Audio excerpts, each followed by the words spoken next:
So, good day Sir Louie. I am Raji Kangke and karon mag-develop na pud code sa Major Activity 5.1. So kaning Major Activity 5.1 so bali kuan siya. More siya kanang kuan bila daily expenses diri ma-store ang atong ipang input kanang personal finance tool bitaw. Bali mag-input tag kanang date then item nato nga kuan nato gigastuhan og money dayon. Nay kuan format nga nakabutang diri kani then 10 characters dapat ang date then ang category less than 15 ang characters ug amount. So dapat sa tong program makita ni nga mga menu pwede ta maka-add new expense, list all expenses dapat na di atong mga expenses nga atong listahan then total dayon, category report based sa kung unsa yang category, kung sa grocery ba siya mahingana ba, then pwede po na to ma-edit ang amount then quit. So mag-need ta ani, so atong mga paggamiton na ni kay file handling para ma-store ni mga information niya atong gipang input, then ato tas tong code blocks need po tag mga string then input output ctype.h so mahingana nga makita nato gikan sa library. So natay upat ka library gigamit diri no, ang standard input output, bali nato dihang printf ug scanf, asa na to, then ang std library mo dira ta makita ang katong para sa kuan sa file handling nga mga function, ang string.h para string functions, katong mga compare, katong length ug uban pa nga gamiton nato pag-abot nato diri sa ubos, then ctype.h katabi tong to lower katong i-check ang alphabet ba diha mo na tong mga paggamiton sa pag-develop sa program. So nag-declare to diri no og choice nga character para ni sa mga pili diri na to i-store sa choice kung unsa tong pilion sa menu.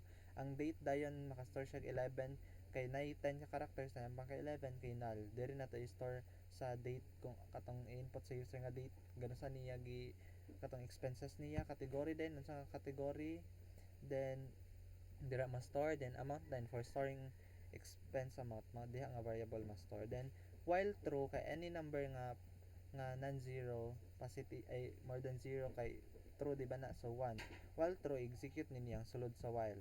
So natay printf diri nga menu nato kaning kuan add new expense, list all expense, daily total, category report, edit amount. So ma-explain na nato tag sa pag-abot nato diri sa ubos no.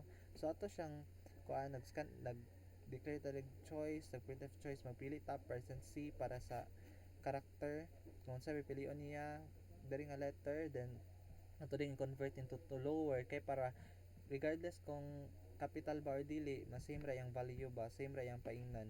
So natari mag-add new expense, magsugod to sa pinakauna diri sa add new expense. So if choice is equals equals letter A, execute i-open niya ang file katong para ni sa tong file handling ha, then iyang mode kay A kaning A kung wala kay kanang file pa bali mag open magbuhat siya, then iya lang din if magbuhat siya new, then if na kay file daan niya nanay content iya rang dungagan din i-append ra niya ngani siya ka convenient kaning A kaning append. And then gipakanlan nato atong file nga pointer nga fp mini file pointer mo natong gibuhat gi-open din nato gipangalan na expenses.txt. If dili ma-open ang file mag-print dapat siya error opening file, pero mag-open ang file mo execute rin niya sa ubos. So atong mga itag mga information gikan sa user no diri ang date na specific na format niya atong ipa-input, nag scanf ta para ma-read tong date, then the same aning category %s category para diha niya i-read ang category og amount dayon %f kay para floating siya bisan ay decimal ma-read gyapon niya, then write the input to the file. If printf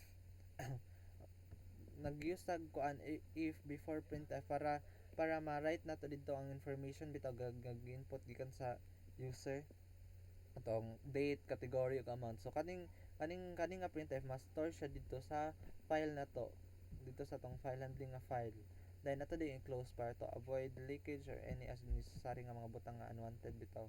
Then butang din to record appended, so diri din ta sa pangkaduha nga Pangaduha nga menu, list all expenses. So diri ta sa list all expenses. If choice is equals L, kay L man atong gi-declare as para madto siya sa expenses. I-open niya balik ang file kay para then today ay karon dayon ato nang gibutang nga mode niya kay read. So for example natay file then kato din na file ato lang din basahon. So nag-declare din tag total diri is equal 0. I-declare sa nato ni 0. Ma-use na nato pag-abot ato sa ubos. Palabi na pagka nang i-total na nato ang tanan bitaw amount sa ato mga expenses. If dili nato ma-open ang file, dapat mag-print siya no records found then continue. Continue kay wala pa tay na kuan ba, nabutang nga kuan. So dapat mag-continue lang from the word is self-explanatory na pud siya. So all expenses so butang na to para mahibala na to ang all expenses. So nganto dere while natay condition if scanf so basahon nato gikan to dere since declare man tag read dere no sa atong file. So fscanf basahon nato kung unsa information nga naa didto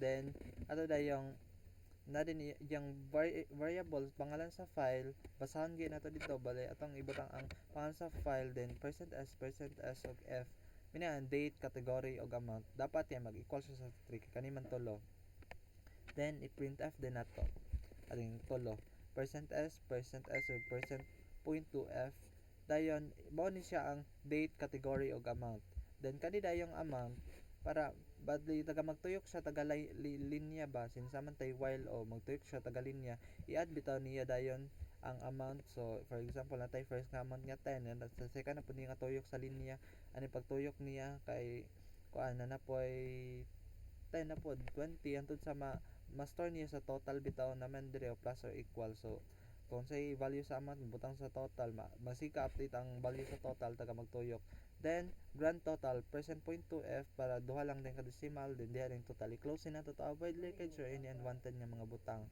Then na din tay daily total diri no nga butang else if kung dili siya didto kung di siya mosulod na diri na sa else if choice kay equals d na di ba diri daily total na sa tong menu then i-open na to balik ang file then basahon na pud nato ni nga file then nag-declare ng tag search date na siya size nga 11 declare ng tag float nga total is equal 0 mo na ning daily total na nato half dili ma-open the same way no records found then iya ding date magpa-input tag date unsa nga date year month ug day so pa-input then scanf dayon para ma-read to nato nga date then pag magamit na nato ron para sa kuan diri sa ubos nga mga code nag-declare tag while diri if scanf so basahon nato tong file then katong file di pa nga fp so ibutang nato diri para mabasa nato siya then kato ding tulo %s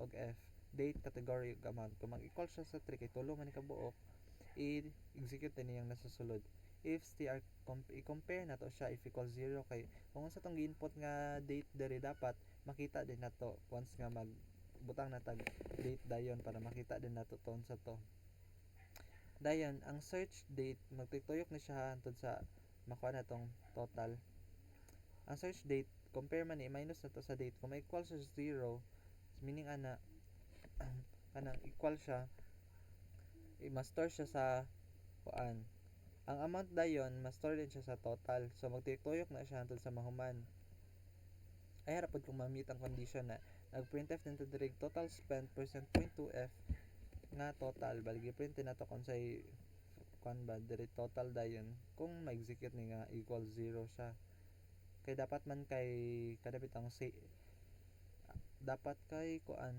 makuan ang daily total man ma-total na to daily based sa date nga input sa user. So na din tay category report ni no by category na ni then else if another na pud ni nga kuan kanang conditional statement is choice na pod sa user kay letter C open na to balik ang file read na pod basahon na pod nato ang file then declare nito another nga file out f open category report.txt mag-write ta didto bitaw diri nga file sa out na pod another na pod niya nga pangalan sa file kay input na to di ang mga category by category man gud ni siya sa another na pod bali mag-write ta didto then declare din tag char categories na ay kuan is do ka ay do ka multidimensional ni siya dili do multidimensional array for category names, so 50 ug 16 ma gamit nato na siya diri pag abot nato sa ubos, no?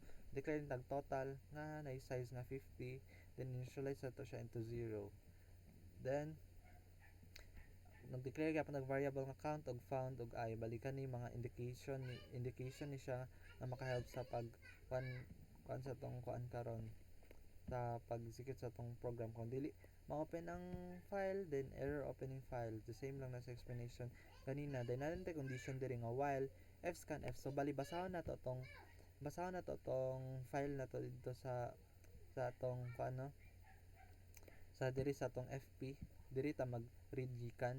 So basahon na to katong tulo ka block percent s ug f katong date, category ug amount. Mag-equal siya sa tulo, then found equals 0, so wala pa, 0 pa siya. Ayha na siya makakita kung ma-execute na ni. Kung wala ni execute, 0 ang found, so wala pa nakita kung wala pa nag-exist bitaw nga category. So if let's debug, specify man nato nga ang value aning count is asa count 0, so di sa ni execute, dili sa siya masugod. Pero let's say nga ang value na aning count kay nagtutuyok na siya kay more than 0 na, so execute din nato para linya line by line ta. Then i-compare din niya ang category, kaning category i-minus niya sa kaning categories kaning since sa index man siya 0 1 2 3, so taga categories i-minus niya tungod sa mag equal sa 0 kay by category gani dapat kay kung sa siyang category dito siya ma total bitaw, dito siya magrupo-grupo. Declare din nato diri since naka-index man ni siya, example kaning index kay 0, dapat kani pod nga amount kani ma-declare dito ra pod siya nga category, dito ra pod nga total. Then found is equals I, din meaning ana na rin nakita. Let's say nagtuyok na for instance lang na, then if nakakita tag new category, dapat i-add nato siya sa list, example mga pagkaon na, then wala siya nakita ha, meaning ani ang 0 ang found kay kuan pa ni 0 og ang count kay less than 50, mo ni atong condition para sa new category. Then i-copy din nato ang categories, so man tay kuanan ni di man i-compare kay man tay compare, ang goal man ani kay i-add ra nato. So ang category i-copy nato diri sa categories count na siya index, no, kay taga lahi nga category. So ang count kay 0 1 2 3 taga index ana, dapat lahi na siya nga category. So then in total, so the same kay by category gani gibutangan nato index nga count para ma-store ang per category ang amount count plus plus, so ma-add ning count para sa iyang indexing. Write the report to the category report.txt. So dari gamit ang patag for loop para makuha na to, ma-print out na to tong by category bitaw nga mga kuan